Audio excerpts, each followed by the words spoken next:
같이 기도하겠습니다.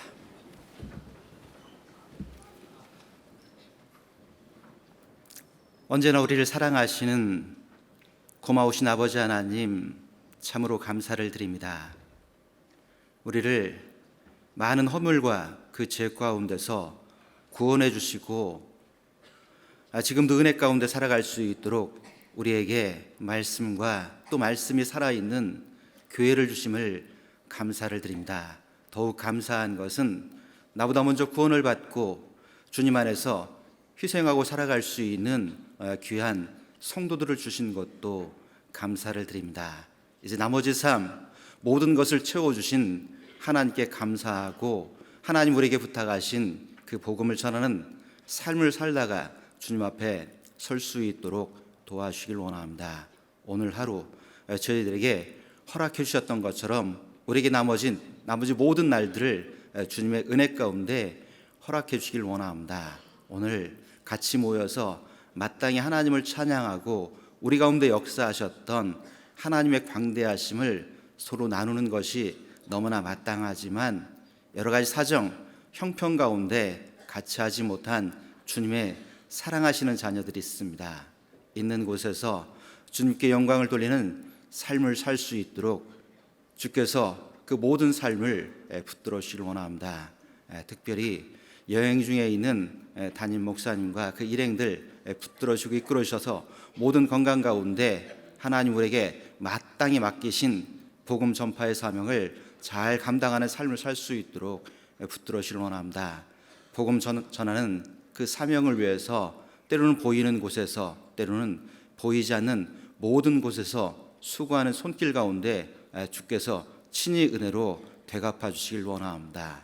오늘 우리에게 허락한 이 한 시간 주님의 역사를 서로 알아갈 수 있는 귀한 시간이 될 수 있도록 듣는 사람들의 마음, 귀 하나님 붙들어 주시길 원하고 전하는 자의 입술도 주께서 붙들어 주셔서 모든 하나님의 말씀을 전할 수 있도록 이끌어 주시길 원합니다. 시작하는 시간입니다. 마치는 시간까지 온전한 주의 은혜의 손길에 부탁을 드리면서 언제나 우리를 사랑하시는 예수님 이름으로 감사하며 기도드렸습니다. 아멘. 같이 오늘 본문 창세기 22장 찾도록 하겠습니다. 창세기 22장입니다.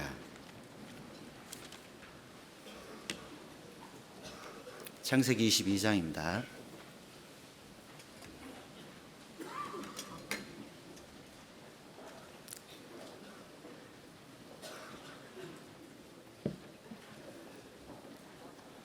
(22장) 1절로 2절.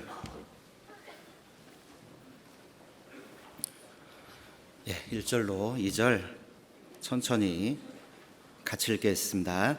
그 일 후에 하나님이 아브라함을 시험하시려고 그를 부르시되 아브라함아 하시니 그가 가로되 내가 여기 있나이다. 여호와께서 가라사대 내 아들 내 사랑하는 독자 이삭을 데리고 모리아 땅으로 가서 내가 내게 지시하는 산 한 산 거기서 그를 번제로 드리라. 다시 인사드리겠습니다. 강원도 동에서 어제 6시간 걸려서 왔습니다. 아마 제가 이렇게 말씀드려도 시간은 많이 걸렸구나 이렇게 생각하실 것 같습니다. 저도 전에 이제 광주에서 많은 전도인들이 동해 설교로 오십니다. 그래서 많이 걸리는 건 알지만 좀 걸리겠구나 생각하고 전화 통화를 했습니다. 그런데 역시 제가 막상 경험해 보니까 길지가 않더라고요. 그래서 곰곰이 생각해 봤습니다. 여기 왔다가 가는 시간을 생각해 보니까 전도 집회 일주일을 꼬박 참석한 시간과 같구나라는 생각을 해 보니까 하여튼 전도 집회를 일주일 할 것을 제가 이틀 만에 왔다 가는 그 시간에 시간을 사용하고 있다라고 하는 걸 보니까 시간이 꽤 걸리는구나. 아마 어제 광주에서 똑같이 저처럼 역으로 동해 가신 전수사님 계십니다. 아마 많이 힘들으셨을 겁니다. 그리고 올 때가 조금 더 힘듭니다. 오실 때가. 왜냐하면 올라갈 때는 그나마 시간이 조금 막히는 지체되는 데가 없기 때문에 조금 수월한데 오실 때는 기본적으로 40분 정도가 정체가 되니까 아마 더 많이 걸려서 오실 것 같습니다. 돌아오시는 전사님을 위해서 저 위에서 기도하지 말고 안전하게 복귀할 수 있도록 오시는 전사님을 위해서 기도해 주셨으면 좋겠습니다. 제가 강원도 사니까 항상 듣는 질문들이 있습니다. 제가 강원도 산다니까 되게 시골에 사는지 압니다. 물론 광주에 비하면 시골인데 그렇게 시골이 아닙니다. 저도 도시에 삽니다. 9만 명 정도가 모여서 사는 집약된 도시, 물론 근처에 있는 강릉보다는 못하지만 그나마 동해도 쉽니다. 그래서 시골에 살지 않고 시에 살고 있습니다. 첫 번째 갖는 질문 가운데 하나가 그런 질문이고요. 두 번째가 강원도 하면 여러분 무슨 생각 드시죠? 되게 추운지 압니다. 그래서 이거 추워서 어떻게 지내세요? 그렇게 하는데 실은 동해는 해양성 기후의 영향으로 따뜻합니다. 그래서 비로소 이제 여름이 시작이 됐습니다. 봄 없이 바로 여름이 시작이 됐습니다. 비교해보면 같은 위도상의 서해보다는 평균 온도가 13도, 겨울철에 높으니까 따뜻합니다. 그래서 춥지 않습니다. 저도 처음에 김해에 살다가 동해 간다니까 엄청나게 두꺼운 옷을 사주시더라고요. 가서 입을 일이 그렇게 많지는 않더라고요. 따뜻하기 때문에. 그래서 따뜻한 곳에 삽니다. 그리고 이제 또 한 가지 받는 질문이 그곳은 시골이기 때문에 아마 어르신들이 많고 그래서 차량 운행하느라고 힘들죠, 이런 얘기를 또 하십니다. 어떨까요? 그렇지 않습니다. 동해는 저희 교회만 해도 주축인 연령대가 40대 초반이거나 중반입니다. 그래서 상당히 젊고요. 그리고 오히려 은장에는 그렇게 많지는 않습니다. 그래서 차량 운행하는데 그래서 어렵지 않을 뿐만 아니라 동해라고 하는 도시가 집약된 도시라서 차량 운행할 일도 별로 없습니다. 동서가 18km, 그리고 남북이 19km밖에 안 되는 아주 집약된 도시입니다. 그것도 한쪽 서쪽에는 큰 태백줄기 산맥이 가로지르고 있기 때문에 그쪽까지 갈 필요도 없기 때문에 주로 사람이 모여 사는 곳은 집약되어 있습니다. 그래서 차량 운행도 안 하고 시골도 아니고 춥지도 않다라고 하는 것 기억해 주셨으면 좋겠습니다. 그래서 똑같은 복음을 가지고 있는 형제자매들이 모여 살고 있는 그런 도시입니다. 제가 여기까지 올 때는 별로 부담이 안 되는 것처럼 느꼈는데 어제 잠을 자다가 악몽을 꿨습니다. 갑자기 설교하려고 했는데 성경책이 없더라고요. 너무 당황스러워서 이게 꿈이기를 바랬는데 역시나 꿈이었습니다. 그래서 마음으로는 하여튼 스트레스를 받고 있구나 그런 생각을 했는데요. 저희가 스트레스를 받고 있으니까 여러분 특별히 더 귀 기울여 주셨으면 좋겠습니다. 그리고 양해야 될 것은 제가 어릴 때 목소리가 좀 작다라고 하는 지적을 하도 많이 받다 보니까 말할 때 신경 써서 말하느라고 조금 인상을 씁니다. 그래서 기분 나빠서 그런 게 아니니까 제 단점을 보완하려다 보니까 저도 모르게 그렇게 됐는데 몰랐는데 나중에 제가 그렇게 하는 것을 최근에는 알았습니다. 저는 이렇게 촬영을 해도 잘 보여주지 않는데 요즘 촬영한 것을 보다 보니까 인상을 좀 많이 쓰더라고요. 그래서 혹시나 여러분 때문에 인상 쓰는 건 아니니까 그냥 메시지만 잘 들어주셨으면 감사하겠다라는 그런 부탁을 꼭 먼저 드리도록 하겠습니다. 자, 오늘은 창세기 22장을 통해서 하나님은 어떤 분이신지를 한 가지 배우려고 합니다. 그런데 우리가 하나님에 대해서 알아야 될 가장 중요한 이유는 우리가 믿고 있는 하나님이 어떤 분이신지를 안다라면 우리 삶 가운데 닥치고 있는 어떤 어려움에도 넉넉히 이겨나갈 수 있기 때문에 그렇습니다. 많은 하나님에 대한 지식이 아니라 짧은 한 절의 말씀을 통해서라도 우리는 큰 위로, 큰 담대함을 얻을 수 있습니다. 특별히 오늘 창세기 22장을 통해서 우리가 믿는 하나님은 어떤 하나님인지 다시 한번 생각해보고 우리 삶 가운데 우리가 어떤 마음으로 살아야 될까라고 하는 것들을 마음에 교훈 얻을 수 있는 귀한 시간이 됐으면 좋겠습니다. 누군가 그러더라고요. 광주교회 가면 카메라만 쳐다보라고. 그런데 제 성격상 카메라만 못 쳐다보니까 안 그래도 인상 쓰는데 카메라만 자꾸 쳐다보면 아마 카메라를 찍는 분들이 인상 쓰는 제 얼굴만 볼 것 같아서 되도록이면 돌리도록 하겠습니다.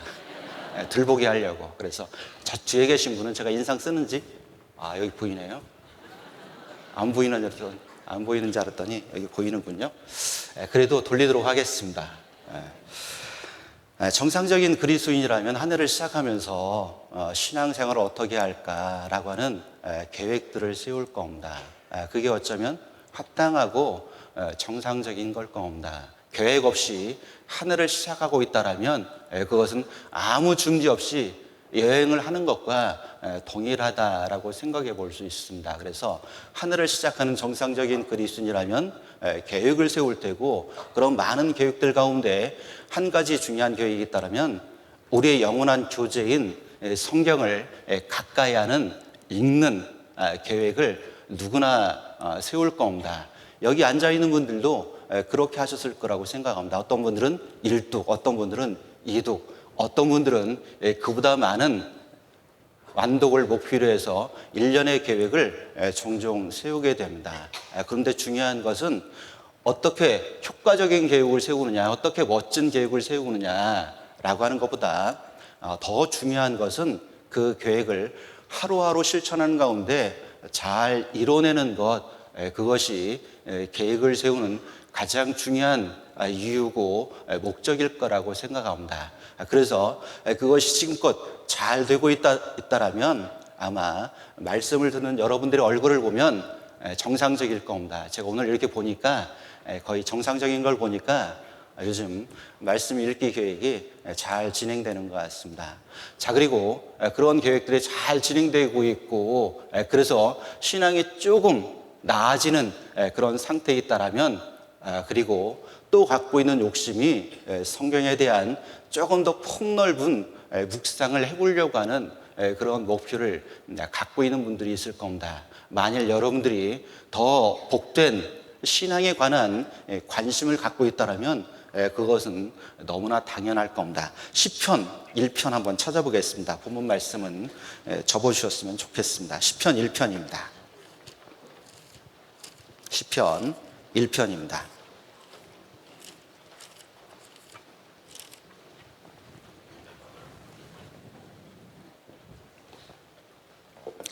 시편 1편입니다. 1절입니다. 제가 읽겠습니다.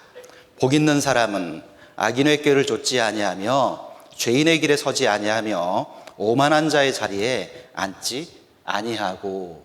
그리고 복 있는 사람은 어떻게 합니까? 2절 같이 읽겠습니다. 오직 여호와의 율법을 즐거워하여 그 율법을 주야로 묵상하는 자로다. 묵상한다라고 하는 겁니다. 더 복된 삶의 신앙의 욕심을 가지고 있는 사람들은 묵상에 대해서 분명히 생각할 겁니다. 그런데 묵상 그러면 보통 많은 그리스도인들이 힘들어합니다. 왜 힘들어할까를 생각해 보니까 이런 이유인 겁니다. 첫 번째는 알고 있는 성경에 대한 지식이 너무 적기 때문에 묵상한다는 것 자체가 부담스러운 겁니다. 그리고 또 그래도 묵상을 해봐야지, 그래서 묵상해 보려고 하니까 어떻게 해야 되는지도 모르겠고, 그리고 어떤 도움을 받아보려고 하면 묵상에 관한 방법이 너무나 많고 너무나 다양하기 때문에 묵상에 대한 어려움들을 토로하는 분들이 있습니다. 그런데 오늘 제가 한 가지만 말씀을 드리려고 합니다. 그렇게 어려워하는 묵상을 조금 쉽게 할 수 있는 방법, 좋은 방법 하나가 있는데 아주 유익합니다. 어떻게 묵상하냐? 읽고 있는 모든 성경 속에서 여러분 스스로 그 성경 속에 있는 하나님은 어떤 분이신가라고 하는 것들을 찾아보려고 노력하는 겁니다. 그리고 내가 발견한 하나님 어떤 분이신지를 기록해 놓는다라면, 그리고 그런 하나님을 마음에 기록해 놓고 그리고 소망 가운데 살아간다라면 큰 위로, 큰 도움이 될 수 있을 겁니다. 그래서 가장 좋은 기본적인 묵상이지만 모든 본문 속에서 하나님은 어떤 분이신가라고 하는 것들을 우리가 찾는다라면 그 속에서 큰 위로를 얻을 수 있습니다. 자, 그렇다면 오늘 우리가 처음 찾았던 본문 창세기 22장을 통해서 나타나신 하나님은 어떤 하나님이십니까? 다섯 글자로 하나님이 어떤 분이신지를 잘 표현해 놓으셨습니다. 어떤 하나님이시죠? 광주는 대답을 잘 안 해주시나 보죠? 들킬까봐? 여호와 이레의 하나님이신 겁니다. 오늘 창세기 22장에서 우리는 만납니다. 어떤 하나님을 만나냐? 여호와 이레의 하나님을 만날 수 있습니다. 여호와 이레의 하나님, 여호와 이레가 어떤 의미를 가지고 있습니까? 대개 하나님의 이름은 단순한 색인 정도의 그런 정보를 가지고 있는 게 아닌 겁니다. 그보다 더 방대한 하나님에 대한 지식을 담고 있는 중요한 정보를 가지고 있는 것이 하나님의 이름이라고 한다라면 적어도 여호와 이레 하나님이라고 말할 때 그 의미가 어떤 의미를 가지고 있는지 한 번쯤 생각해 보는 것 큰 위로도 되고 마음에 큰 도전도 될 수 있을 겁니다. 어떤 의미를 가지고 있냐? 이런 의미를 가지고 있습니다. 여호와 이레, 하나님께서 예비하신다, 하나님이 예비하셨다, 예비하시는 하나님이라고 하는 것들을 우리에게 알려줍니다. 그리고 우리에게 익숙하지 않지만 또 한 가지의 의미를 더 가지고 있습니다. 어떤 의미를 가지고 있냐? 하나님께서 미리 보셨고 미리 아셨다라고 하는 두 가지 의미를 가지고 있습니다. 자, 그러면 그 두 가지 의미를 종합적으로 곰곰이 한번 마음에 묵상해 보면 이런 결론에 도달할 수 있습니다. 모든 것을 미리 보셨고 미리 아시는 하나님은 우리를 위해서 모든 것을 예비하고 계신 분이다라고 하는 것을 우리는 그 짧은 여호와 이레의 하나님을 통해서도 묵상해 볼 수 있습니다. 하나님 우리를 위해서 우리의 사정도 우리의 현실도 미리 보셨고 미리 아신다라면, 그리고 그 하나님이 우리를 위해서 모든 것을 준비해 두고 계신다라면 어떨까요? 그 중요한 사실을 하나만 알고 있어도 어떻습니까? 그것을 위로를 삼아서 우리는 큰 위로, 큰 도전 가운데 우리에게 주어진 삶들을 살아낼 수 있을 겁니다. 비록 고난이 오고 비록 시험이 오고 비록 어려움이 오더라도 우리를 위해서 가장 최선의 것을 준비해 놓고 계신 분이 하나님이라면 그 모든 것들을 넉넉히 잘 감당할 수 있을 겁니다. 자, 그렇다면 우리가 알아야 될 게 있습니다. 하나님 우리를 위해서 준비해 두신 것은 뭡니까? 하나님 우리를 위해서 준비해 두신 것은 이런 거라는 겁니다. 고린도 전서 2장 9절도 한번 찾아보겠습니다. 고린도 전서 2장 9절입니다.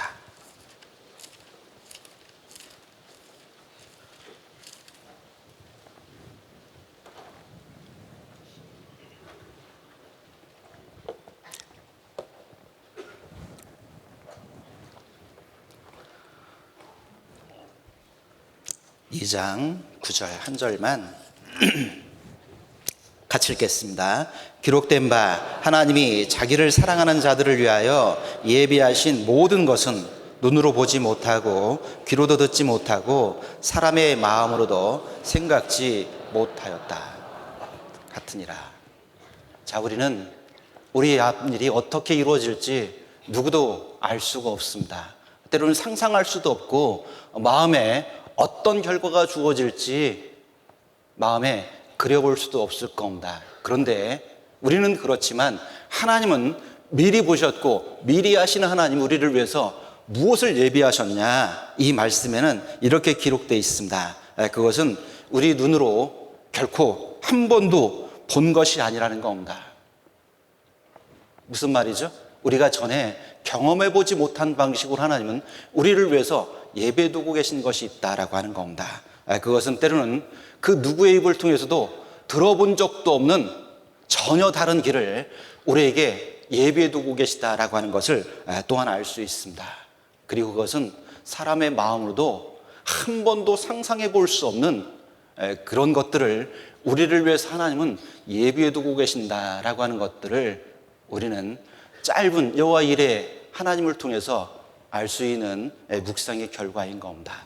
자, 그렇다면 하나님은 우리 마음에서조차도 헤아리 볼 수 없는 그 엄청난 일들을 어떻게 행하십니까? 조금씩 우리에게 주시는 게 아닌 겁니다. 욥기 5장 9절에는 하나님은 크고 측량할 수 없는 일들을 어떻게 행하시느냐, 셀 수 없이 행하시는 분이다 라고 말씀하셨습니다. 내 인생 가운데 곰곰이 생각해 보면 그 셀 수 없는 기적들이 내 삶 가운데 있었던 것을 압니다. 어떤 아들과 아버지가 식당에서 약속을 했답니다. 식사를 하기로. 그런데 이 아들이 30분이 지나도록 안 오는 겁니다. 그런데 전화해도 연락이 안 되는 겁니다. 그런데 30분이나 지나서 헐레벌떡 들어오면서 앉기도 전에 아버지에게 그러는 겁니다. 아버지, 저 오늘 정말 하나님 저를 보호하시고 하나님 저를 너무 사랑하시는 걸 오늘 제대로 깨달았습니다. 좋은 얘기였습니다. 그런데 도대체 얘가 왜 약속을 늦어서 들어오면서 서로 말을 할까 궁금해진 아버지가 도대체 무슨 일이 있었길래 그러냐 그랬더니 아들이 그렇게 얘기하는 겁니다. 오늘 오다가 사고가 났는데 사고 여파로 제 차를 한번 굴렀습니다. 그래서 차는 거의 폐차 직전이 돼버렸는데 보세요, 저는 멀쩡하잖아요. 그래서 하나님 이런 사고에서도 나를 붙들어진 걸 보니까 하나님 나를 얼마나 사랑하시는지 이제 알았노라고 앞으로 정말 신앙생활 잘하겠다 그렇게 말하더라 합니다. 그런데 그 얘기를 다 듣고 있던 아버지가 정색을 하면서 이렇게 말하다는 겁니다. 그래, 그럼 나는 하나님께 더 큰 감사를 드려야 되겠구나. 그랬더니 아들이 되묻는 겁니다. 왜요, 아버지? 아버지는 오시다가 한 7바퀴 불렀어요? 그런 건 아니지만 내가 오늘 이곳에 오기까지 아무 일 없이 아무 사고 없이 지금 건강하게 이 자리에 앉아있다라고 하는 것, 그 하나만 해도 하나님 나를 얼마나 사랑하시면 나를 이렇게 지켜줬겠니 하면서 오히려 일상 속에서 하나님의 은혜를 깨닫지 못하는 아들을 책망한 아버지가 있답니다. 그렇습니다. 하나님 우리 삶 가운데 때로는 지켜오셨는데 그 하나님 놀라운 것들을, 셀 수 없는 일들을 다 헤아려 보지 못하고 우리는 작은 일 앞에 불평하고 침륜에 빠지고 뒤로 물러나 버리는 신앙인으로서는 하지 말아야 될 선택을 종종 하는 분들이 있습니다. 오늘 이곳에 앉은 어떤 분들도 그런 결정을 그리고 그런 선택을 하지 않았으면 좋겠습니다. 그것이 여호와 일의 하나님을 깨달은 그리스도인이 취할 수 있는 가장 좋은 지혜로운 방법이라고 생각합니다. 자, 그렇다면 여러분들은 궁금해질 겁니다. 그렇다면 어떤 사람이 여호와 일의 하나님을 만날 수 있을까? 어떻게 해야지만 여호와 일의 하나님을 나도 경험해 볼 수 있을까라고 하는 궁금증이 생기시죠? 감사합니다. 네라고 대답하신 분들만 복을 더 누렸으면 좋겠습니다. 자, 그렇죠. 궁금증이 생기길 바랍니다. 어떻게 해야지만 어떤 사람이 여호와 일의 하나님을 만날 수 있을까? 자, 그렇다면 이제 천천히 아브라함의 족적을 따라서 천천히 길을 진행해 보도록 하겠습니다. 우리는 그 속에서 여호와 일의 하나님을 어떤 사람이 경험할 수 있는지, 어떤 사람만이 여호와 일의 하나님을 만날 수 있는지를 성경 가운데서 기록해 놓고 있기 때문에 그렇습니다. 그러면 오늘 찾았던 본문으로 다시 한번 돌아가 보겠습니다. 1절입니다.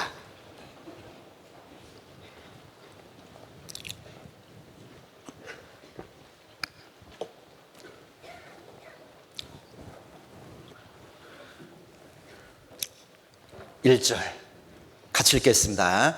그 일 후에 하나님이 아브라함을 시험하시려고 그를 부르시되 아브라함아 하시니 그가 가로되 내가 여기 있나이다.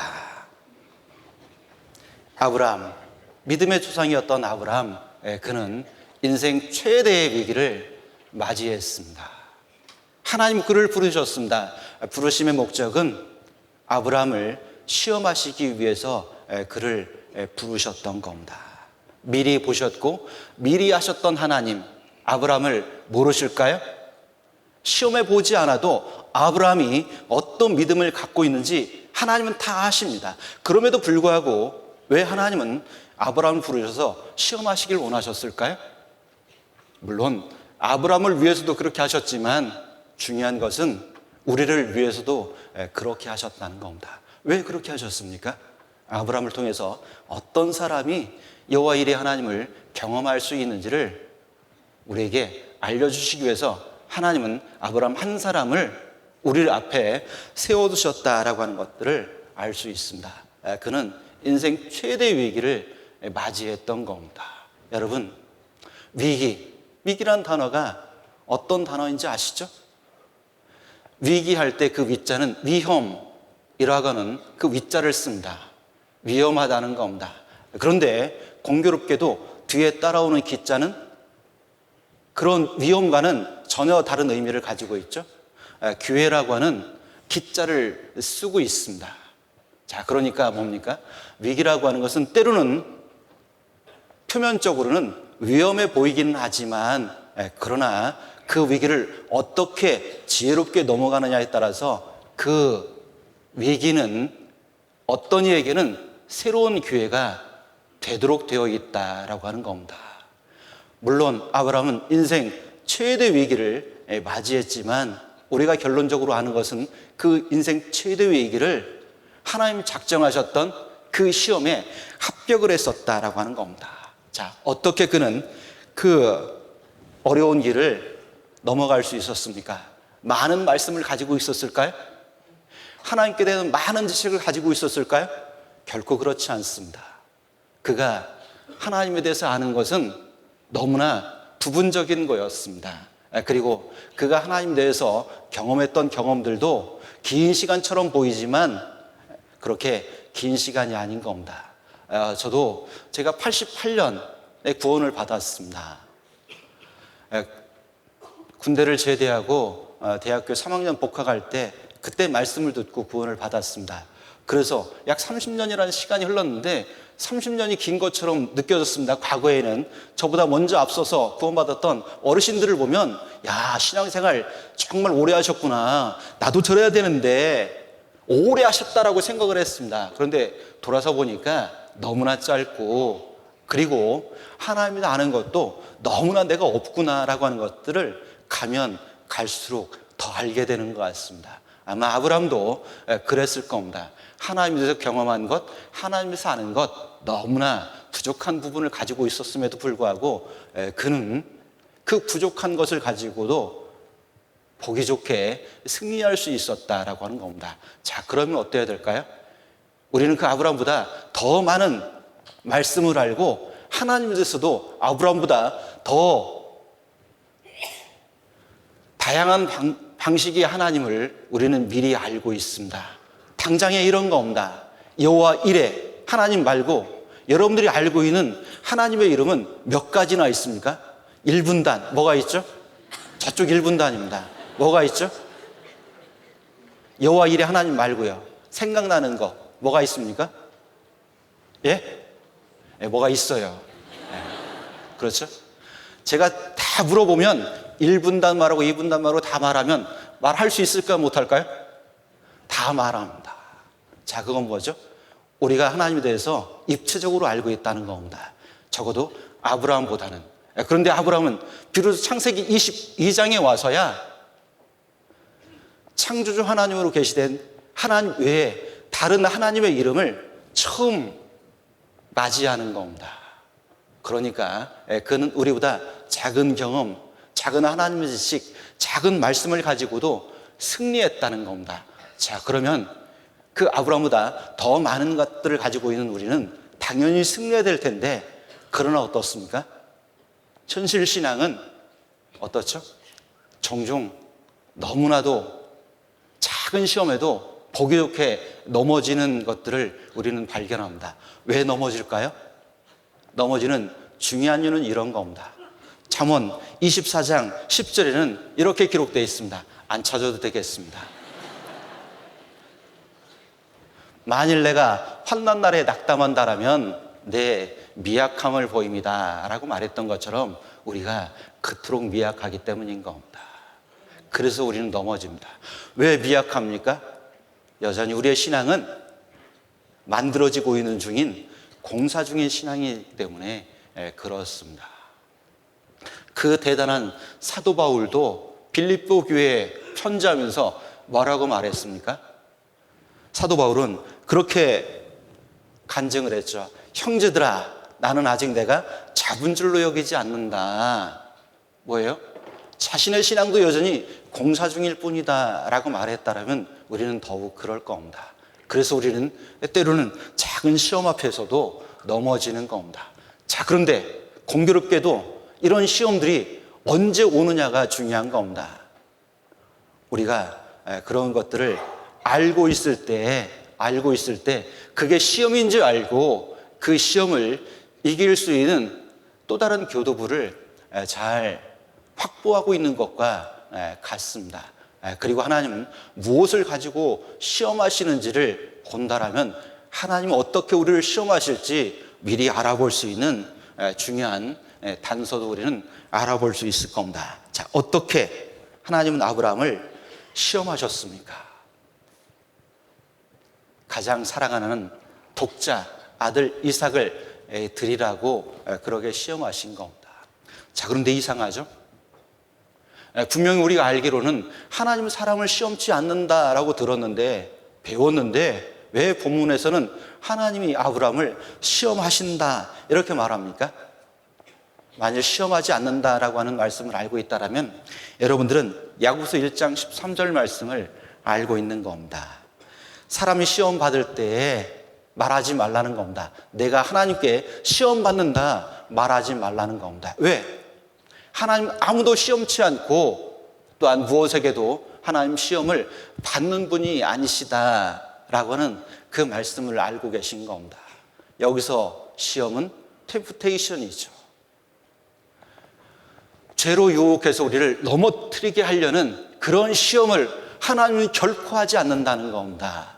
그래서 시험을 하지 않는다라고 말할 때는 그런 시험을 말하는 겁니다. 그런데 왜 우리 삶 가운데 때로는 죄에 넘어집니까? 우리를 시험하는 자가 있기 때문에 그렇습니다. 우리를 시험하는 자가 누굽니까? 사단인 겁니다. 왜 우리는 종종 시험에 넘어집니까? 내 속에 있는 욕심 때문에 그렇습니다. 욕심이 잉태한 즉 사망을 낳고, 자, 우리 속에 욕심이 있기 때문에 그런 겁니다. 그래서 우리는 그런 죄에 종종 넘어집니다. 물론 본문에서 말하는 시험은 이런 시험을 말하는 게 아닌 겁니다. 또 다른 시험이 있죠. 베드로 전서에도 또 다른 시험이 등장합니다. 어디에 등장하냐? 베드로전서 1장 6절입니다. 한번 여기도 찾아보겠습니다. 베드로전서 1장 6절입니다.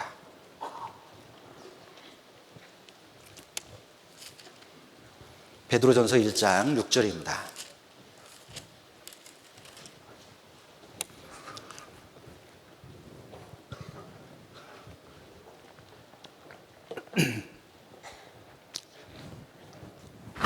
(1장 6절) 한 절만 같이 읽겠습니다. 그러므로 너희가 이제 여러 가지 시험을 인하여 잠깐 근심하게 되지 않을 수 없었으나 오히려 크게 기뻐하도다. 여기 잠깐 근심하게 되는 여러 가지 시험이 있다라고 하는 겁니다. 그리스도인에게는 여러 가지 시험이 있습니다. 그래서 시편 34편 19절에는 의인에게 고난이 많다라고 말했는데, 여기서 말하고 있는 시험은 트라이얼, 연단하다, 훈련하다, 이런 의미를 가지고 있습니다. 그래서 같은 시험으로 번역됐지만 우리가 읽고 있는 성경에는 동일하게 시험으로 번역하고 있지만 다른 원어로 보면 그런 시험들이 다른 의미를 가지고 있다는 것을 우리는 알 수 있습니다. 자, 우리에게도 많은 고난이 있을 겁니다. 자, 우리에게 주어지는 고난이 있을 때 우리는 어떻게 대처해야 됩니까? 이제 신앙을 막 시작하는 분들은 닥치는 조그만 고난에도 당황합니다. 때로는 불평합니다. 자, 그런데 신앙이 성숙해 가면서 우리는 뭘 깨닫습니까? 고난이 아무에게나 주어지는 것이 아니라 하나님의 은혜를 주시려고는 특별한 은총 같은 거구나라고 하는 것을 이제 신앙이 성숙해지면서 깨닫습니다. 그래서 어떤 CCM 가수가 그런 노랫말을 만들어서 노래했잖아요. 제가 찬양을 잘하면 광주교회 찬양대보다 좀 능가하면 제가 찬양으로 불러드릴 텐데 그러질 못하기 때문에 노랫말로만 제가 말씀드리려고요. 고난을 겪을 때 우리는 불평하지 말아야 될 겁니다. 어떤 불평하지 말아야 될까요? 왜 나만 이런 고난을 겪게 되냐고 불평할 필요가 없다는 겁니다. 왜? 고난 뒤에 하나님의 손길이 있기 때문에 그렇습니다. 그리고 하나님이 우리를 끝까지 붙들어 줄 걸 알기 때문에 우리는 고난 앞에서도 불평하는 게 아니라 오히려 감사하는 겁니다. 제가 과거에 대전에서 청년 시절을 보냈습니다. 그런데 청년 시절에 인상 깊었었던 한 교제의 장면이 지금도 뇌리 속에서 잊혀지질 않습니다. 제가 청년 시절만 해도 그때는 동전 2개 넣고 뽑아 먹는 커피가 대세였습니다. 요즘 내려서 드시지만 그때는 동전 2개 넣고 딱 누르면 자판기 커피가 대세였습니다. 항상 그 모임을 위해서 동전을 주머니에 가지고 와서 먼저 도착한 분들이 항상 빼주는 게 센스였습니다. 그런데 그날따라 공교롭게도 거기에 박형제님, 김형제님이 봉사회 형제님들이 포진을 하고 계셨습니다. 저도 그래서 덩달아서 한 잔 마셨는데 두 분이 하는 얘기가 지금도 잊혀지지 않습니다. 제가 그 박형제님 요즘 사정을 잘 아는데 요즘 사업이 상당히 힘들거든요. 그런데 김형제님이 막 웃으면서 박형제님에게 그러는 겁니다. 아유, 박형제님 요즘 하나님께 복 많이 받고 있다면서. 제가 그래서 야, 저 김형제님 저 아닌데 초 치는 것도 아니고 저 박형제님 더 화나고 그러면 어떻게 할까 그랬더니 제가 놀랬습니다. 박형제님이 껄껄껄 웃으면서 그러게 말이야, 하나님 날 정말 사랑하나 봐. 그러면서 오히려 당하고 있는 그 고난을 긍정적으로 받아들이고 있는 모습을 보면서 야, 나도 저렇게 살아야 되겠구나 라고 다짐을 했는데 종종 잘 안 되더라고요. 자, 그런데 정말 그 형제님 지금은 어떻게 사실까요?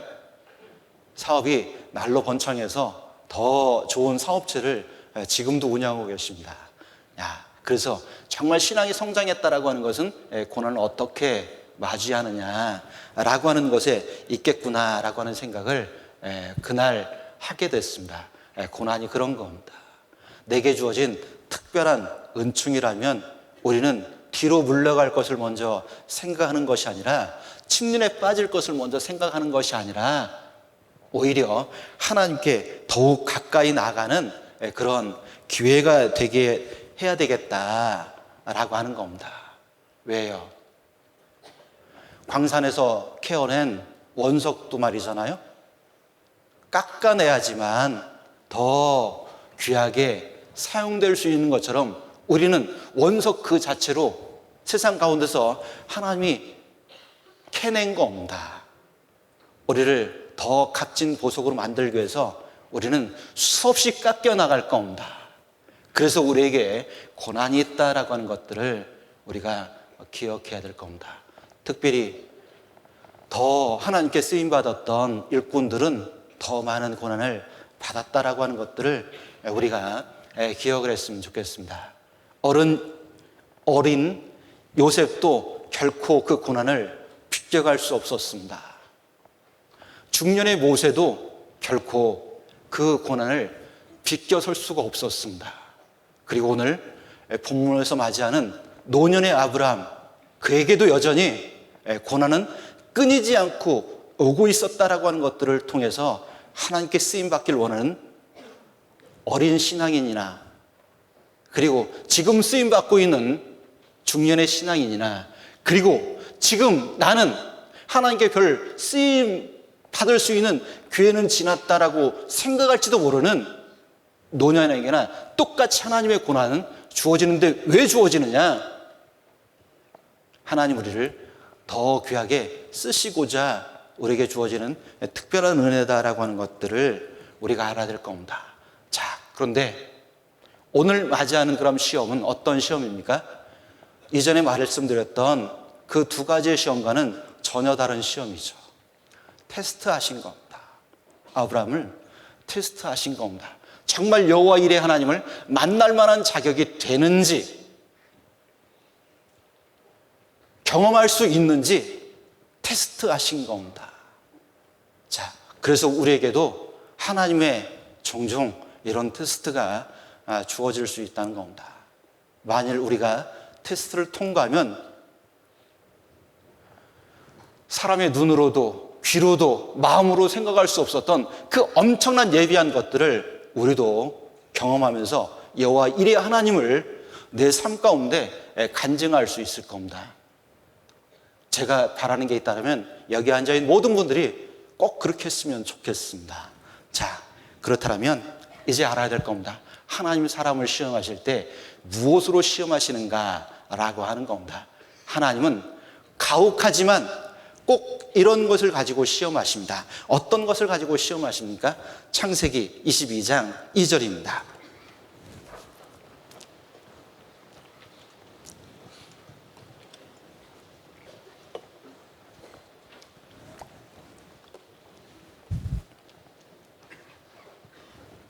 같이 읽겠습니다.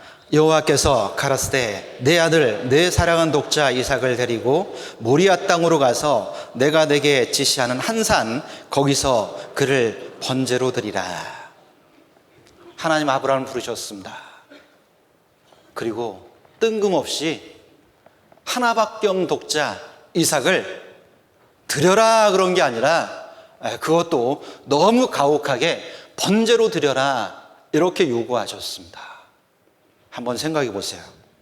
약속을 받고 순종해서 고향 땅을 떠난 지 25년 만인, 그것도 100세에 다시 자식을 볼 것 같지 않은 소망 없는 그 나이에 얻은 아들이었습니다.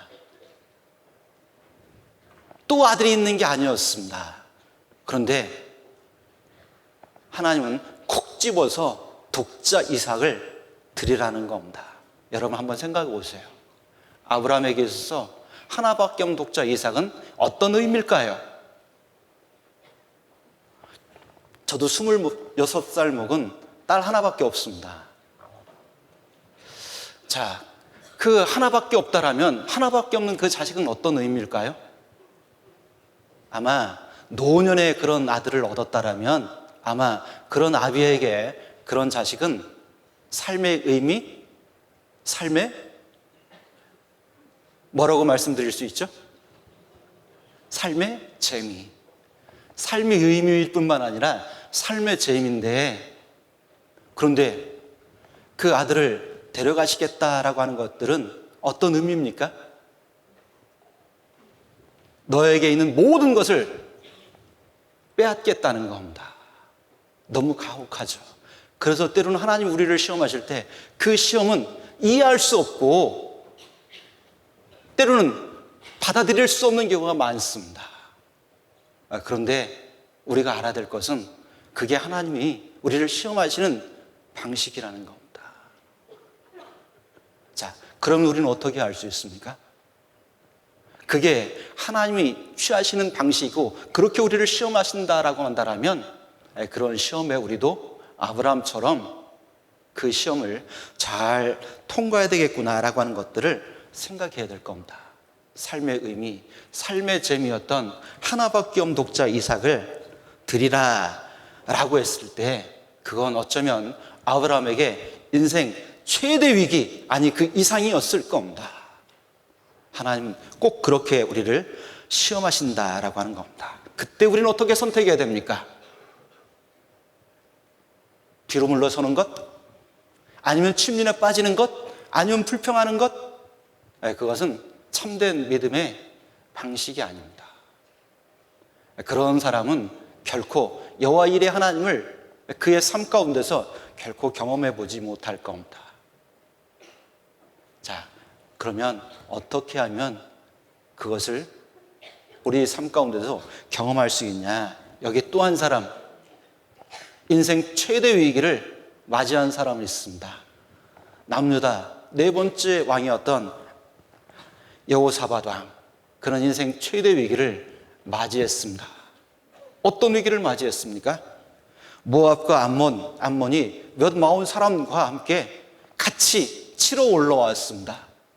연합군이 몰려왔는데 남유다에는 그런 군사력을 갖고 있지 못했습니다. 인생 최대 위기였죠.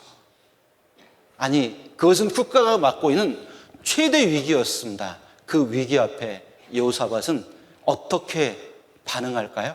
어떻게 대응할까요? 우리도 그렇게 대응할 줄 알아야 될 겁니다. 찾아보겠습니다. 역대하 20장입니다. 역대하 20장입니다. 역대하 20장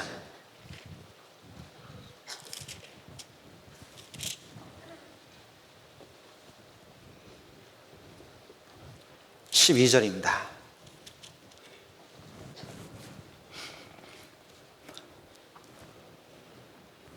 같이 읽겠습니다. 우리 하나님이여 저희를 징벌하지 아니하시나이까. 우리를 치러 오는 이 큰 무리를 우리가 대적할 능력이 없고 어떻게 할 줄도 알지 못하옵고 오직 주만 바라보나이다. 자, 여호사밧은 이 인생 최대 위기에 어떻게 대응하고 있습니까? 하나님만 바라봤습니다. 그렇죠. 거기에 답이 있는 겁니다. 우리도 환경 바라보지 말고, 우리도 내게 주어진 당장의 표면적인 것들을 바라보지 말고, 지금 당장 우리 눈앞에 보이지 않지만 그 하나님을 바라보는 게 필요합니다.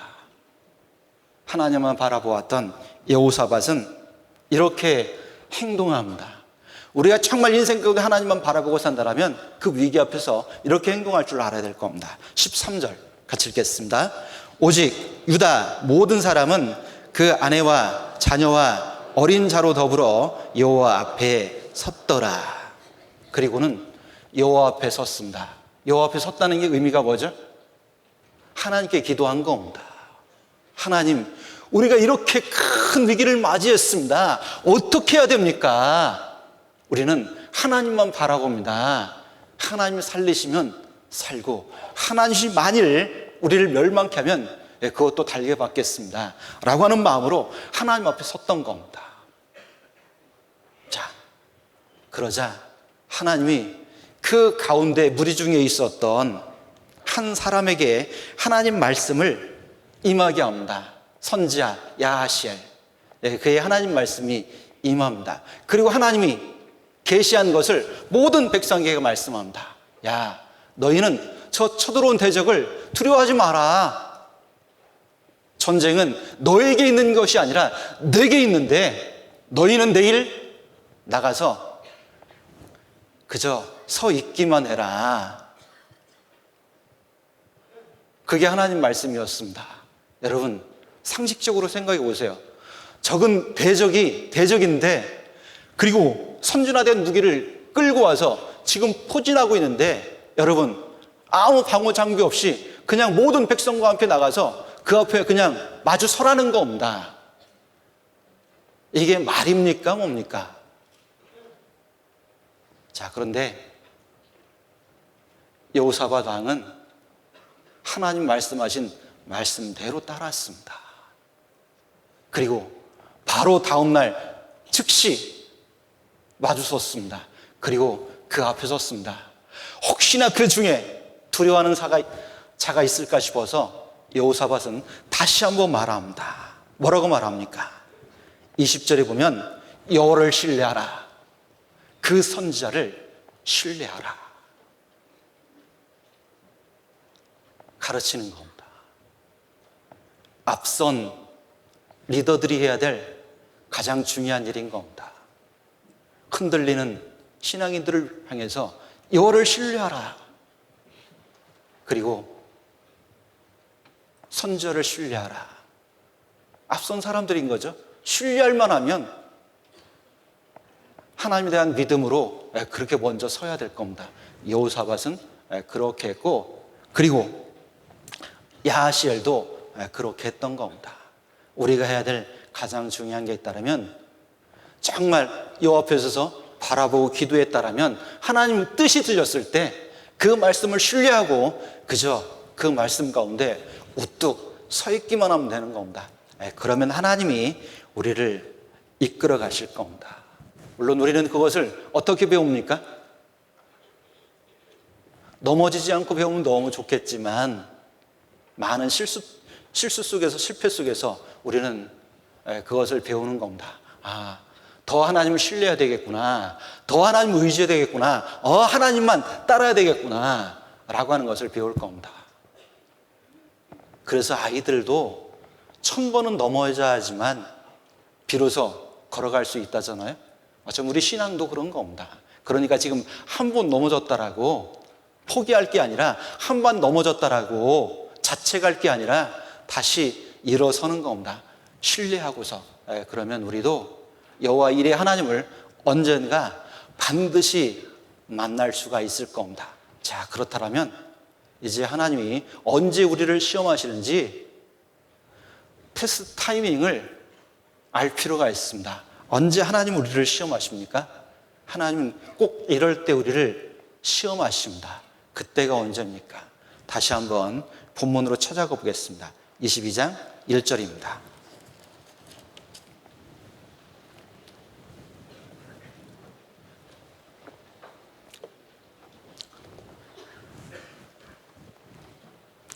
제가 읽겠습니다. 앞에 4글자는 그 일 후에.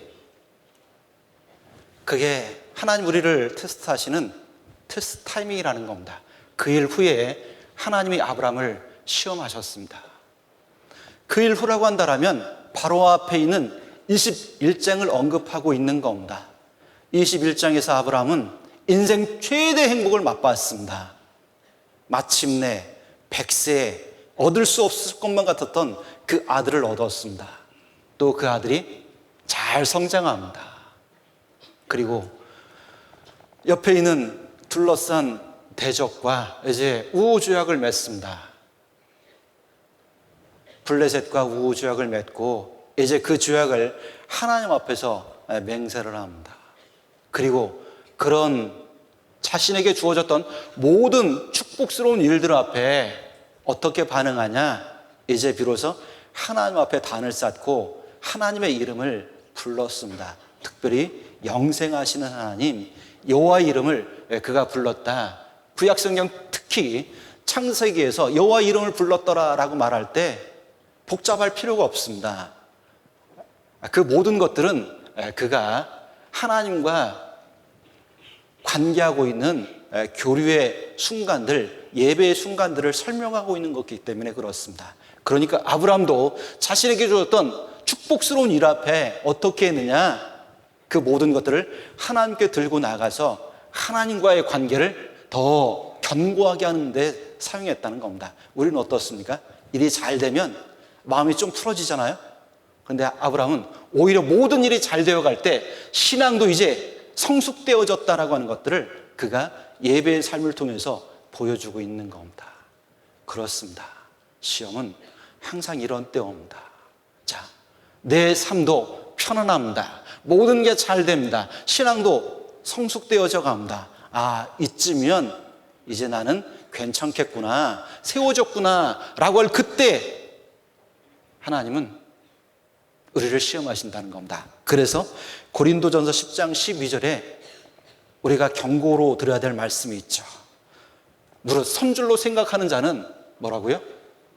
넘어질까 조심하라는 겁니다. 그렇습니다.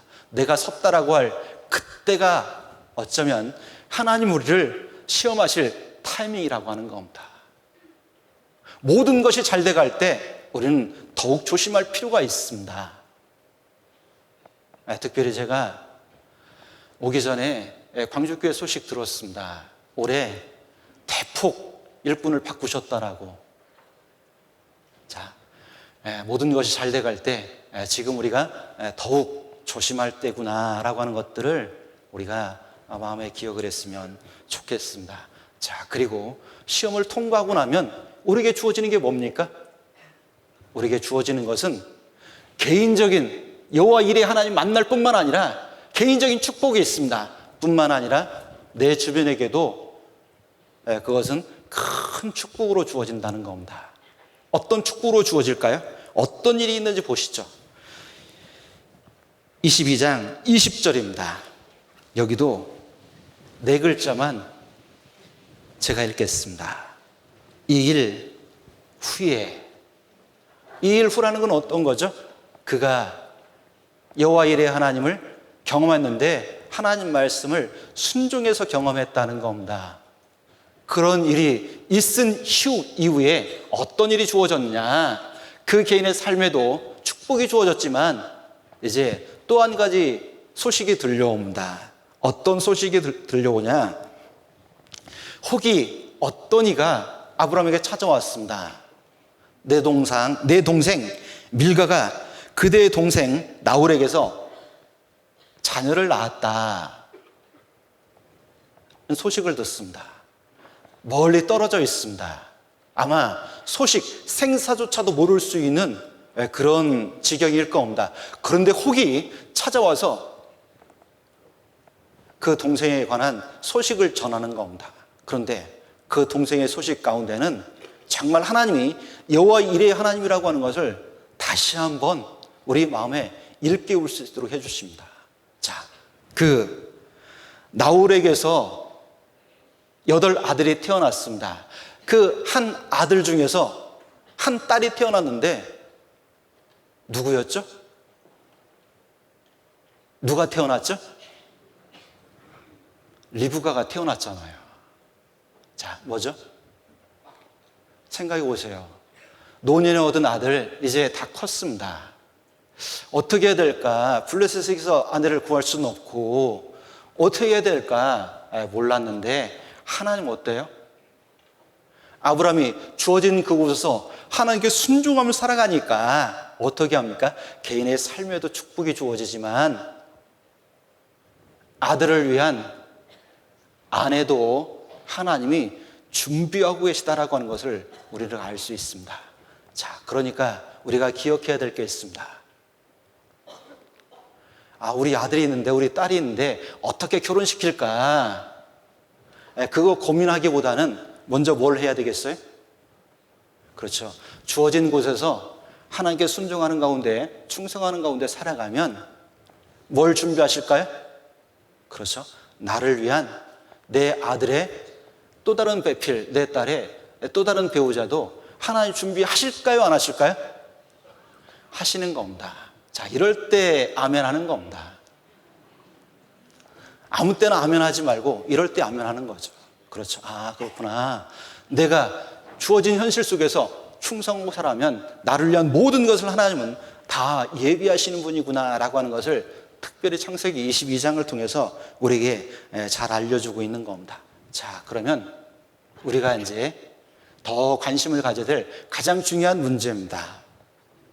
어떻게 하는 사람이 여호와 이레 하나님을 만날 수 있느냐라고 하는 겁니다. 결론적으로 말씀드리면 순종하는 사람입니다. 순종이 뭐죠? 사전적인 의미는 이런 의미를 가지고 있습니다. 순순히 따른다. 자, 그런데 그것만을 가지고는 순종이 뭐다라고 설명하기는 조금 어렵습니다. 자, 그래서 하나님은 아브라함을 부르셨고 그리고 시험하시는 가운데 하나님 앞에 어떻게 순종하시는지를 먼저 보여주셨습니다. 우리가 그렇게 하기를 원하는 마음으로 아브라함을 통해서 보여주신 겁니다. 아브라함은 순종했습니다. 어떻게 순종하시는지 보시죠. 이게 진정한 순종인 겁니다. 진정한 순종은 이렇게 하는 것이 진정한 순종인 겁니다. 22장 3절입니다.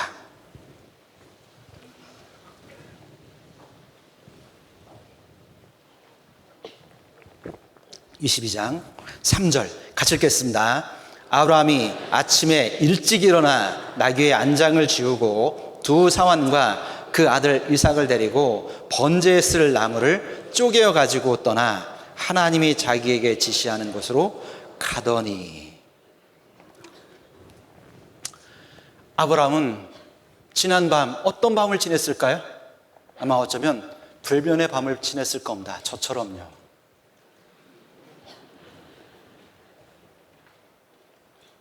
그리고 많은 고민도 했을 겁니다. 지난 밤. 비록 지난 밤은 고민하고 근심하느라고 불면의 밤을 지냈을지라도 아브라함은 지체하지 않았습니다. 아침 일찍 일어났습니다. 왜 일어났죠? 목적은 단 한 가지였습니다. 준비하기 위해서 일어났습니다. 자, 진정한 순종은 즉각적으로 하는 게 진정한 순종인 겁니다. 우리는 어떤 순종을 할 때 이렇게 합니다. 다음에는 할게요. 지금은 어려워요. 이건 물론 순종이지만 진정한 순종은 아닌 겁니다. 즉각적인 겁니다. 비록 지난 밤은 그가 불면의 밤을 지냈을지라도 일찍 일어나서 작정하고 떠나기 위해서 모든 준비를 마쳤습니다. 그리고 최소한의 인원을 챙겼죠. 종들, 나귀에다 모든 짐을 싣고, 그리고 제물에 사용할 아들 이삭과 함께 길을 떠났습니다. 진정한 순종은 즉각적으로 하는 겁니다. 그래서 순종 앞에는 즉각 순종이 들어있는 겁니다. 여러분 순종을 어떻게 하십니까? 여러분들도 교회 가운데서 어떤 부탁을 받았을 때 여러분들 즉각적으로 순종하십니까? 즉각적인 순종만이 진정한 순종이다라고 하는 겁니다. 자, 비록 아브라함이 즉각적으로 순종했지만 그의 순종은 즉흥적이거나 감정적이 아니었습니다. 아닌 것을 어떻게 알 수 있습니까? 하나님이 한 산을 지시하셨는데 그 산까지 미치는데 기간이 얼마나 걸렸죠? 3일길이었습니다. 3이라고 하는 숫자는 성경에서 완전한 겁니다. 결코 아브라함은 즉흥적으로 한 게 아닌 겁니다. 아무 생각 없이 한 게 아닌 겁니다. 그는 고민했고 그리고 그 고민 속에서 하나님에 대한 마음을 붙잡았던 겁니다. 자, 우리는 여기서 순종은 어떤 게 진정한 순종이라고요? 순종은 완전한 순종만이 진정한 순종인 겁니다. 3일 길이었으니까 적어도 2박은 했을 겁니다. 보세요. 100세 얻은 하나밖에 없는 자기의 삶의 의미와도 같은 아들을 바치라 라고 해서 떠나긴 했습니다. 첫날 그 낮에는 아무 생각이 없었을 겁니다. 마음이 복잡했겠지만 그런데 드디어 밤이 찾아왔습니다. 잠을 잘 잘 수 있었을까요? 아니요. 뒤척였을 겁니다. 왜 뒤척였을까요? 돌아갈까 말까. 제가 이렇게 얘기했더니 어떤 분이 성경이 여기 나와 있어요? 성경이 나와 있다는 게 아니라요. 그냥 제가 아브라함이라면 그랬을 거라고 지금 생각하는 겁니다. 아브라함도 아마 어쩌면 그 밤에 그런 마음 가지면서 엎치락 뒤치락 참으로 한숨 못 잤을 겁니다. 그리고 둘째 날 또 길을 떠났습니다. 그리고 마침내 또 밤이 왔습니다. 어땠을까요? 또 고민됐을 겁니다. 지금 내가 하고 있는 일이 잘하고 있는 건지 맞는 건지 내가 하나님 말씀을 제대로 듣긴 들은 건지 아마 고민도 했을 겁니다. 그런데 엎치락 뒤치락 하다가 보니까 벌써 3일째가 된 겁니다. 3일째까지 그 길을 떠났다라고 하는 것은 그가 완전히 순종하고 있는 것을 모형적으로 보여주는 겁니다. 순종은 완전한 순종이 진정한 순종인 겁니다. 자, 그러면 완전히 순종하기 위해서 우리가 주의해야 될 게 있습니다. 이걸 주의하지 못하면 순종으로 시작했다가 결국은 아무 유익 없이 끝날 수가 있습니다. 자, 무엇을 유의해야 될까요? 아브라함은 그 순종의 길에서 한 가지 작업을 합니다. 이제 마지막 날 멀리 보이니까 하나님 지시하셔서 그 산이 보이는 겁니다.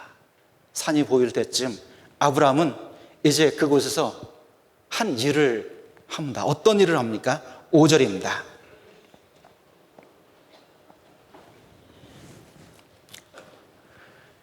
같이 읽겠습니다. 이에 아브라함이 사원에게 이르되 너희는 나귀와 함께 여기서 기다리라. 내가 아이와 함께 저기 가서 경배하고 너에게로 돌아오리라 하고, 완전한 순종을 위해서 아브라함은 한 가지 작업을 합니다. 지금껏 여행을 같이 했었던 두 사환을 거기 머물러 둡니다. 너희는 여기에 남아있으라. 내가 아들과 함께 가서 제사를 드리고 오겠다라고 말하고 그곳에 남겨둡니다. 완전히 순종하기 위해서는 철두철미해야 됩니다. 주도면밀해야 됩니다. 왜요? 만일 두 사환을 번제의 장소까지 같이 동행했다라면 무슨 일이 벌어질 수 있을까요? 두 사환 정도만 동행했다라고 하는 것은 그 당시 동행할 정도의 사환이라면 어떤 능력을 가졌을까요? 주인을 보호할 수 있는 그런 능력 정도는 가지고 있는 사람들인 겁니다. 요즘 말로 말하면 보디가드인 거죠.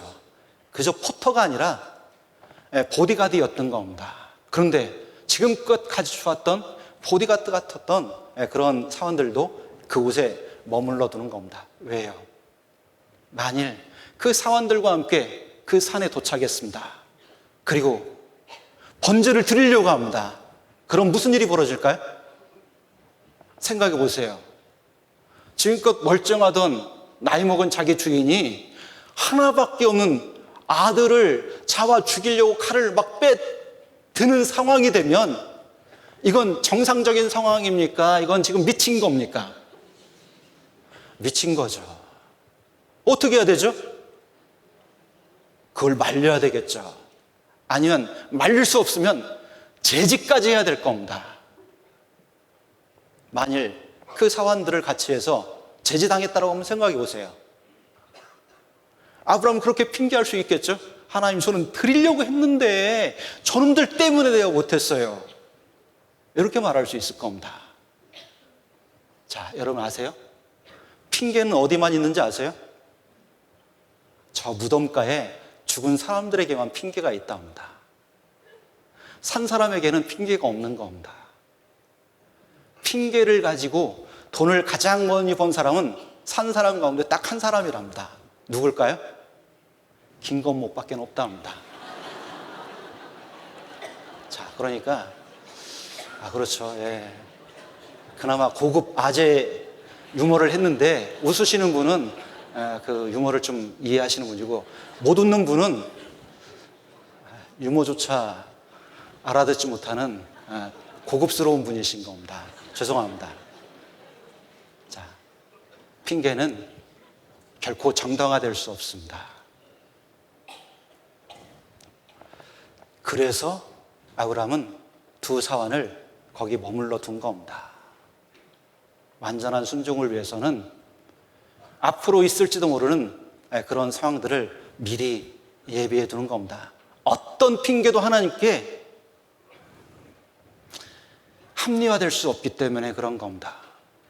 우리가 해야 될 것은 완전히 순종하는 것만이 우리가 져야 될 중요한 책임인 겁니다. 만일 우리가 여호와 일의 하나님을 만나고 싶다라면, 여호와 일의 하나님을 경험하고 싶다라면 그렇게 해야 될 겁니다. 자, 그리고 즉각적으로 순종했던 그 순종이 언제 비로소 완성이 됩니까? 어떻게 해야지 진정한 순종이 됩니까? 이렇게 할 때 진정한 순종이 됩니다. 끝까지 순종하는 겁니다. 그래서 진정한 순종은 즉각 순종, 완전한 순종, 그리고 끝까지 순종, 이게 진정한 순종인 겁니다. 자, 그런데 끝까지 순종하기에도 어려움이 없을까요? 아니요, 어려움이 있습니다. 그런데 그 어려움들을 어떻게 직면하느냐? 정말 사단도 교묘해서 우리를 너무 잘 압니다. 무엇을 가지고 우리를 공격할 줄 압니다. 아브라함을 이제 지금껏 막을 수 없었던 사단은 이제 마지막 비장의 카드를 꺼내듭니다. 어떤 카드를 꺼내들까요? 아들 이삭을 꺼내듭니다. 그래서 아브라함을 무너뜨리려고 합니다. 자, 이삭이 궁금했습니다. 분명히 번제를 위해서 드리러 가는데 하루 가면 번제 드릴 양을 준비할까? 하루가 지났는데 번제 드릴 양을 준비하지 않습니다. 이틀을 지난 번제 드릴 양을 준비할까? 준비하지 않습니다. 이제 사환들까지 떨어뜨려 뒀는데 번제 드릴 양이 없습니다. 궁금하잖아요. 그래서 아버지에게 묻는 겁니다. 아버지, 참 이상한데요. 뭐가 이상하냐? 아니, 번제에 쓸 나무도 있고 모든 게 다 있는데 왜 정작 번제에 드릴 양은 없습니까? 여러분 생각해 보세요. 지금 그런 말을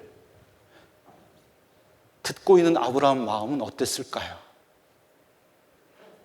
어쩌면 지금껏 잘 참았을 겁니다. 지금껏 잘 견뎠을 겁니다. 그런데 마지막 코앞에서 지금 잘 참고 있는데, 견디고 있는데 아들의 입에서 그런 말이 나올 때 어떨까요? 저 같으면 당장 눈물이 쏟아질 것 같아요. 저 같으면 당장 폭발할 것 같아요. 그러면서 울면서 그러겠죠. 꺼이꺼이 울면서, 그러게 하나님이 나한테 번제를 얘기했는데 그 번제가 떠난다, 이렇게 하면서. 그러면 어떻게 될까요? 물론 이삭도 순종을 했겠죠. 이삭의 믿음을 제가 평가절하하려는 건 아니지만 하나님의 그런 모습들을 숨기고 아브라함의 순종에만 집중하고 있을까요? 순종은 이렇게 하는 것이다 라고 하는 것들을 우리에게 보여주시기 위해서 그렇게 하는 겁니다. 가장 중요한 순간, 그는 또 시험을 받았지만 그 시험 앞에서 그는 통과했습니다. 7절입니다.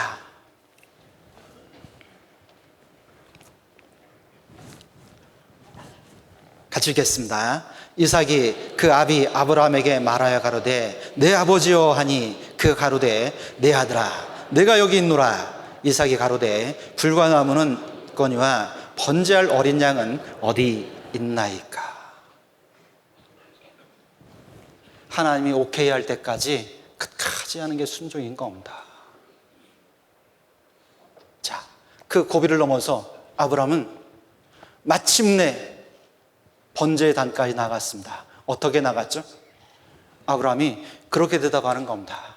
야, 아들아, 번제할 양은 하나님이 준비했을 테니까 가자. 그리고는 말없이 그 산에 올랐던 겁니다. 그리고 이제 모든 번제단을 다 준비했습니다. 누구의 도움을 받아서요? 아들의 도움을 받아서.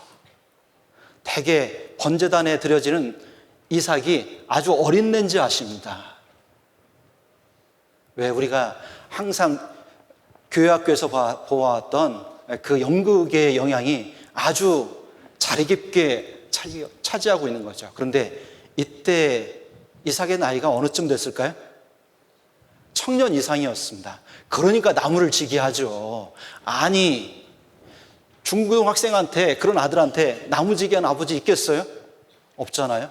이미 그런 것을 감당할 만큼 큰 청년이었습니다. 그러니까 반항할 수도 있습니다. 모든 준비를 그 아들의 도움을 받아서 다 끝낸 다음에 갑자기 그 아버지는 아들을 묶습니다. 그리고 번제단에 올려놓고 칼을 꺼내서 그 아들을 죽이려고 합니다. 쇼가 아닙니다. 하나님 얼마나 다급하셨으면 2번이나 다급하게 말씀하셨습니까? 뭐라고 말씀하셨죠? 아브라함아, 아브라함아, 만류하셨습니다. 그리고 말씀하십니다. 야, 이제야 내가 나를 사랑하는 줄 알았다. 전에는 몰라서 그렇게 한 겁니까? 전에도 아셨습니다. 그런데 우리를 위해서 그렇게 하시는 겁니다.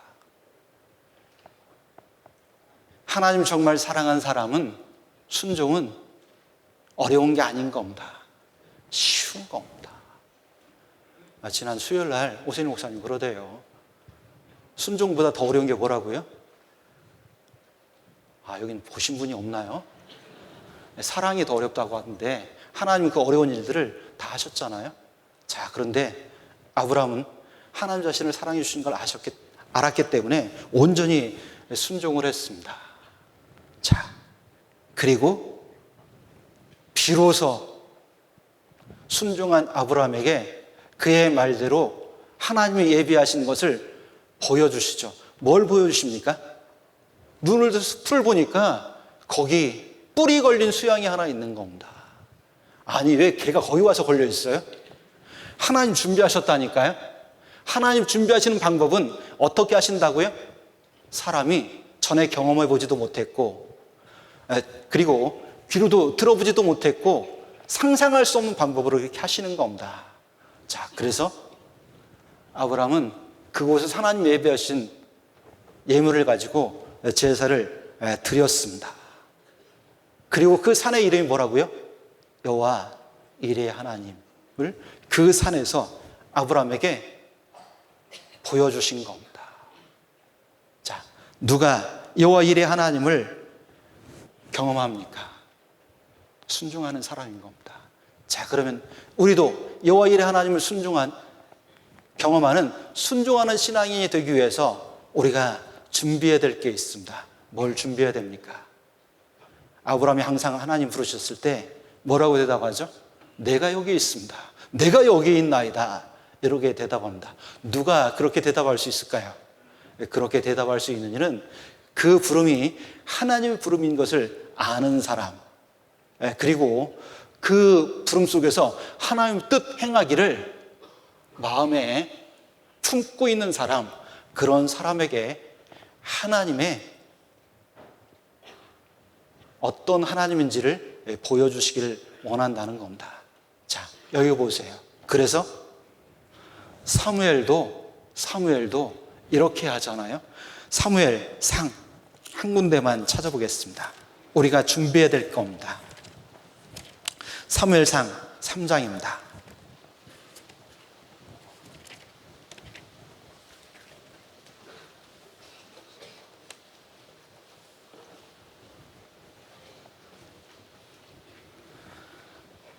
이 시대는 특별히 이런 시대였습니다. 여호와의 말씀이 희귀해서 이상이 아주 희귀한 시대였습니다. 마땅히 하나님의 이상을 볼 줄 알고 목소리를 들을 줄 알아야 되는 선지자 엘리야조차도 어떻습니까? 말씀을 들어본 적이 없기 때문에 빨리 분간하지 못하는 그런 시대였던 겁니다. 그런데 그런 시대에 깨어있는 그리스도인이 있었습니다. 그런데 공교롭게도 그 의인은 아직 어린 아이에 불과했습니다. 한 번도 들어본 적이 없습니다. 그런데 그가 여전히 늦은 시간이지만 여호와의 전을 지키고 있었는데 그런 사무엘에게 하나님 말씀하셨습니다. 여호와께서 사무엘을 부르시는지라. 그랬더니 그가 어떻게 반응합니까? 엘리에게 쫓아갑니다. 부르셨어요? 아니, 나 부른 적 없는데. 또 두 번째 부르셨는데 또 엘리에게 쫓아갑니다. 엘리는 똑같이 부른 적 없는데. 세 번째 또 쫓아갔습니다. 엘리에게 들어본 적이 없기 때문에. 자, 이쯤 되면 엘리는 벌써 알았어야 됩니다. 그런데 엘리조차도 그게 하나님 말씀인지 몰랐습니다. 준비되어 있지 않았기 때문에 그렇습니다. 반복되는 것을 통해서 깨달았죠. 그리고 사무엘에게 말합니다. 야, 분명히 하나님 말씀하시니까 또 그 목소리가 들리면 이렇게 해라 라고 알려줍니다. 어떻게 해야 될까요? 이렇게 준비되어 있어야 됩니다. 10절입니다. 같이 읽겠습니다. 여호와께서 임하여 서서 전과 같이 사무엘아 사무엘아 부르시는지라. 사무엘이 가로되 말씀하옵소서 주의 종이 듣겠나이다. 자, 우리도 여호와 이레 하나님을 반드시 경험해 보고 싶다라면 첫 번째는 하나님 뜻 듣기에 마음을 기울여야 되고, 그 뜻이 크든 작든 들렸을 때 우리가 어떤 마음을 가지고 있어야 됩니까? 여기 사무엘이 그랬던 것처럼 주여 말씀만 하옵소서, 주의 종이 듣겠습니다, 순종하려고 하는 마음을 가지고 있어야 될 겁니다. 마음을 가지고 있느냐 가지고 있지 못하느냐는 큰 결과를 만들어냅니다.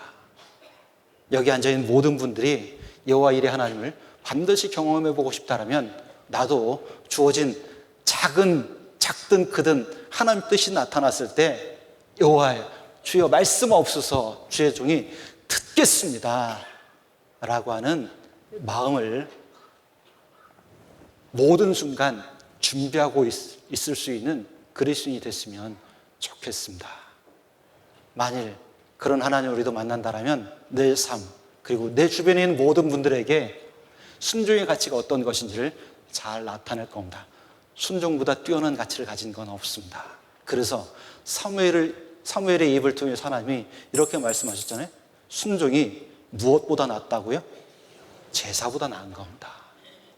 한 사람의 순종이 얼마나 귀중한 것인지 예수님의 순종을 통해서도 보여주셨습니다. 한 사람의 순종하심으로 말미암아 어떻게 됐죠?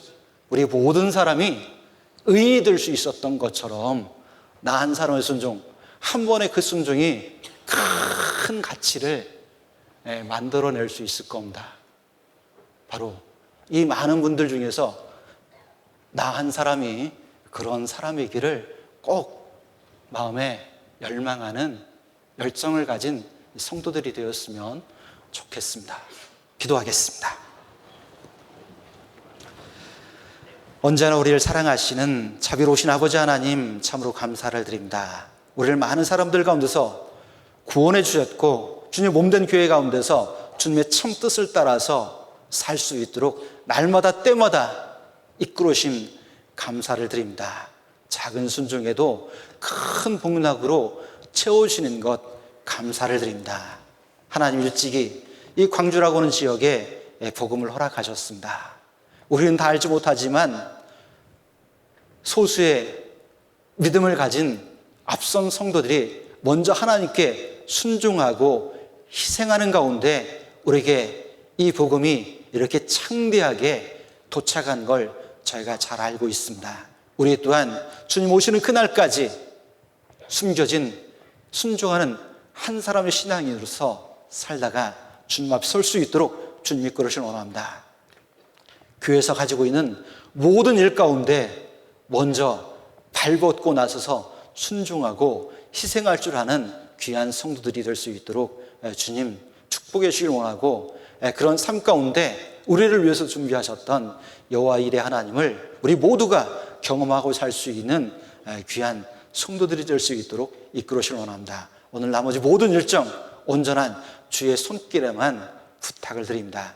같이 하시고 동행하시고 이끌어 주셔서 모든 은혜 가운데만 지낼 수 있는 귀한 시간으로 채워주길 원하면서 언제나 사랑하시는 예수님 이름으로 감사하며 기도드렸습니다. 아멘.